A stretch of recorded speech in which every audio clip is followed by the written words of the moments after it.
Bienvenue à vous si vous nous rejoignez. Nous sommes sur le podium d'Animaux Café et nous allons recevoir tout de suite le docteur Laurence Dillière-Lesoeur qui va venir nous parler des différentes étapes de l'éducation d'un chiot. Bonjour Laurence. Bonjour Marie. Merci d'être venue pour vous prêter un peu au jeu de l'interview. Alors vous n'êtes pas seulement docteur vétérinaire, vous avez aussi créé Cat & Dog. C'est quoi Cat & Dog? Alors Cat & Dog, c'est le premier site de conseils vétérinaires illustrés qui offre la possibilité aux internautes d'avoir des conseils en fait vétérinaires.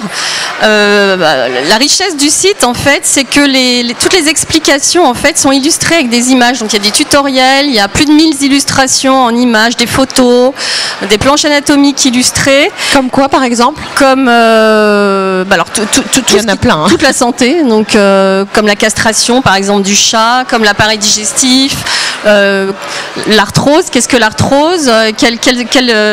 Qu'est-ce qui se passe en cas d'arthrose? Et tout est illustré en fait en images.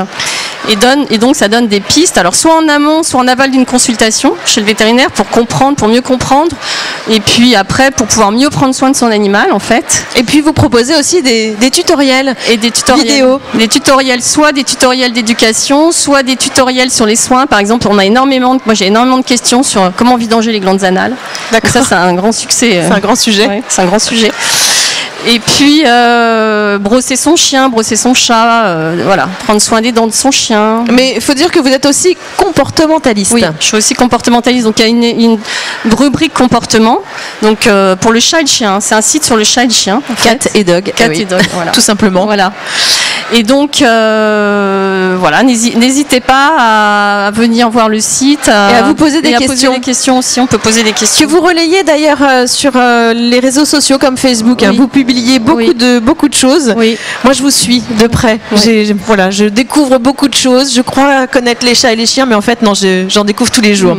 Donc oui, à Facebook, Instagram. Enfin, tous les réseaux sociaux, on est présent sur tous les réseaux sociaux. Très connectés. Et on a une chaîne YouTube aussi. Bah oui, pour les tutoriels notamment. Alors là, aujourd'hui, vous allez nous proposer avec un petit chiot. C'est quoi ce chiot? Alors ça, c'est un petit brabançon que j'ai été prendre chez un éleveur qui a 3 mois et demi, en fait. Et donc, en fait, quand on acquiert un chiot, ce qui est très important, c'est de penser à son bien-être, hein, pas que physique, puisque le bien-être, effectivement, il faut le nourrir, il faut l'alimenter, le chiot, il faut prendre soin de sa santé. Il faut lui donner un coussin bien confortable. Un coussin bien confortable, mais il y a une chose très importante, c'est aussi le bien-être psychologique. Et à la naissance, quand le chien arrive à la maison, il n'a pas forcément toutes les compétences en fait pour pouvoir affronter le monde. Et donc il y a plein de choses à faire. Et la période de développement en fait pour l'éducation. Donc l'éducation c'est la base, le jeu aussi. Mais là on va peut-être pas avoir le temps de parler du jeu. Mais l'éducation, en tout cas, il y a 2 périodes qu'il faut respecter entre 2 et 4 mois. Et entre 4 et 6 mois, on n'a pas les mêmes choses à faire. Mais entre 2 et 4 mois, le rôle primordial du propriétaire, en fait, du maître, quand le chiot arrive à la maison, c'est déjà de rassurer le chien. Parce que le chien a été séparé de la maman, donc il peut y avoir une phase de détresse provisoire. Et donc, ce qui va faire que le chien va pouvoir être bien, va pouvoir vraiment développer son équilibre, c'est de nouer un lien d'attachement très fort avec le maître. Donc le rôle du propriétaire, ça va être de le rassurer, de le substituer à la mère. Et en se substituant à sa mère, exactement. C'est le terme que vous avez employé hier. Voilà. Je me permets de le reprendre. Vous avez besoin que je vous tienne le micro pour montrer quelques gestes? Donc en fait, notamment par le contact physique, parce que le langage tactile, c'est le premier langage en fait que connaît le chiot, puisque déjà dans le ventre de la maman, il était réceptif, sensible aux caresses, le fœtus.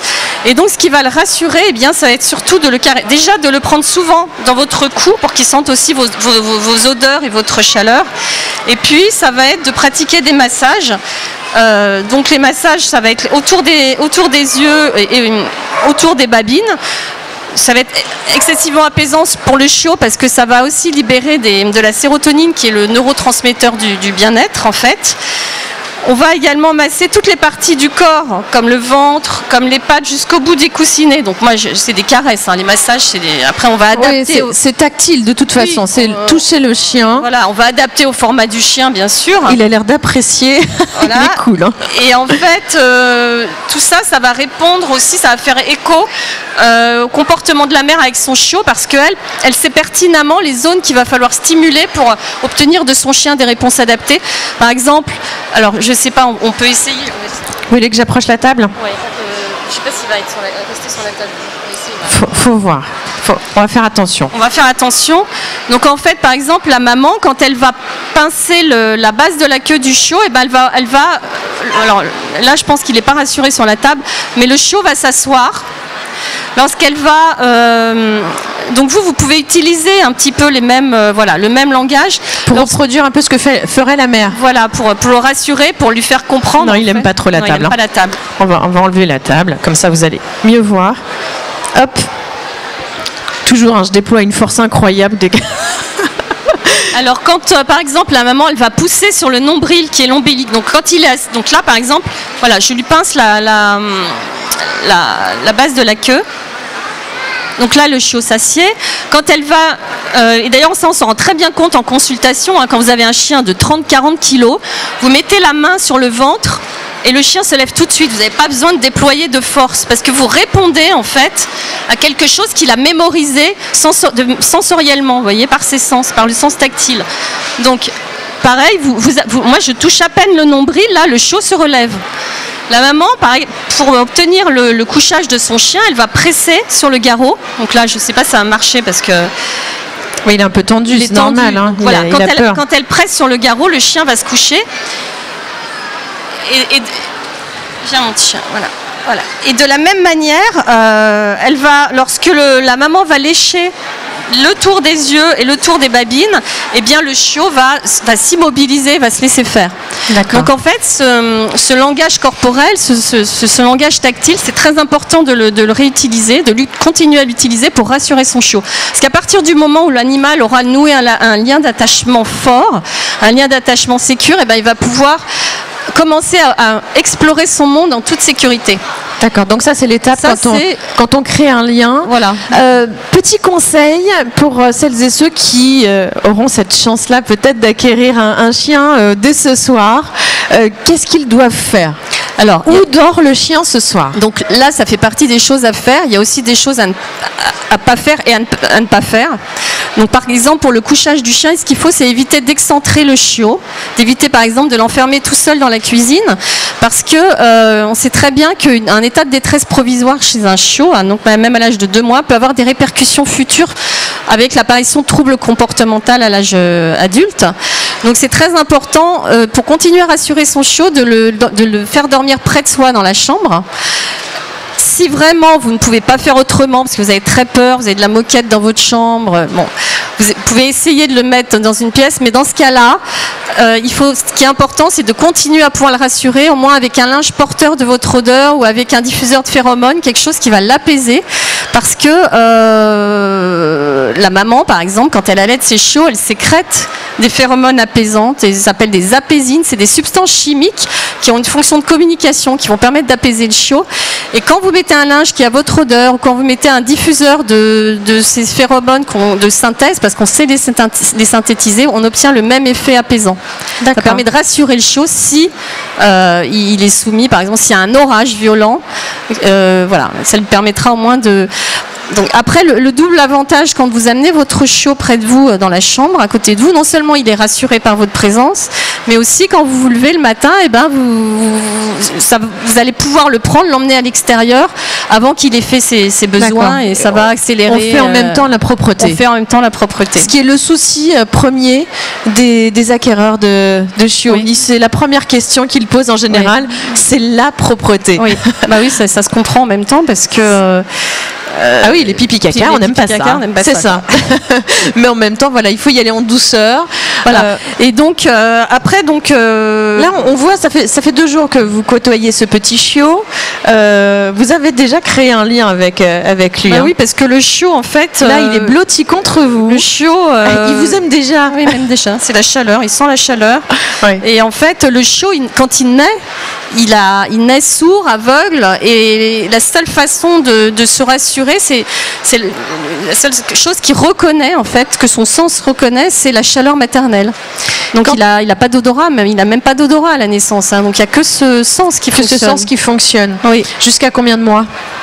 Donc le sens tactile il commence à fonctionner avant la naissance et après à 10-15 jours le chiot ouvre les yeux, après le système auditif se met en route, le système olfactif, etc.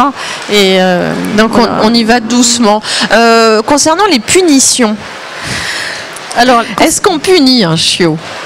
Alors la punition, c'est anxiogène. La punition, c'est pas la manière d'établir une relation positive avec un animal. Elle peut être utilisée de façon exceptionnelle, mais il faut qu'elle soit vraiment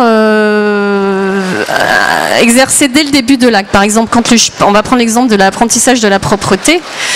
Ça dépend aussi de ce qu'on appelle punition, parce que la punition, c'est faut pas taper son chien. Tout ce qui est sanction physique, c'est terriblement anxiogène pour un chien. Une punition, ça marche pas surtout. Voilà, ça marche pas et surtout si elle est exercée a posteriori. Donc un chien, il apprend, il mémorise à long terme avec la récompense. La récompense, ça permet l'éducation positive. Voilà, d'envisager une relation stable, prévisible, voilà, et positive. Donc c'est la base du relationnel en fait qu'il faut établir avec son animal. Et punition, par exemple, si votre chiot se met devant vous, s'accroupit pour faire ses besoins, tout de suite vous le stoppez. Voilà, on peut appeler ça une punition. Voilà, en termes d'apprentissage, on peut appeler ça une punition. Après, punition, dans les termes qu'on utilise, nous, voilà, il faut savoir de quoi on parle. Mais la sanction physique, non. Surtout quand elle n'est pas effectuée au moment de l'acte. La punition elle est efficace, elle est effectuée dès le début et reproduite à chaque séquence que vous ne voulez pas obtenir de votre animal, à chaque acte que vous ne voulez pas obtenir de votre animal. Bon, merci infiniment. On parlera du jeu cet après-midi. Oui, on n'avait pas le temps là parce qu'on va enchaîner avec les reptiles. On accueillera Michoko qui nous présentera le jeu. Merci infiniment parce que ça y est, c'est une journée qui est bien chargée déjà. En tous les cas, si vous avez des questions à poser au docteur Laurence Dillière-Lesoeur, eh bien n'hésitez pas à aller sur catedog.com. D'accord, merci. Il y a l'affiche là. C'est vrai, c'est juste ici. J'ai juste à tourner les yeux et c'est là. Merci beaucoup. On se retrouve cet après-midi. Donc avec ce petit chiot, on recommencera un petit peu, puis on parlera du jeu et puis de la socialisation. Voilà, parce qu'on n'a pas eu trop le temps là. D'accord. Merci. Voilà. Dans un instant, je vais recevoir Karim Daouès qui va venir nous présenter ses reptiles. À tout de suite.